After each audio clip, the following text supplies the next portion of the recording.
আজকে আমাদের জননী প্রধানমন্ত্রী শেখ হাসিনা একটা ঘোষণা দিয়েছে যে মরণের সময় কিছুই নিয়ে যাওয়া যাবে না, খালি হাতে কবরে যাওয়া লাগবে, এটা যেন মনে থাকে। এতে প্রধানমন্ত্রী, আপনি ফেসবুক খোলেন, কয়েকদিন আগে, কালকে, আজকে দিয়েছে এটা, কালকে দিয়েছিল মুসলিম উম্মার জন্য সবচাইতে বড় বিষয় এখন ঐক্য।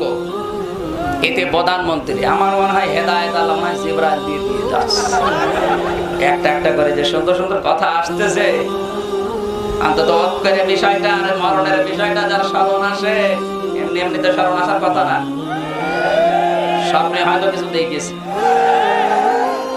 আল্লাহ যেন একটু ভালো করে দেখায়, কারণ আমাদের দায়িত্বে যিনি আছেন তিনি যদি রাবিয়া বসরির মতো হয়ে যায়, দেশটা জান্নাত হয়ে যাবে।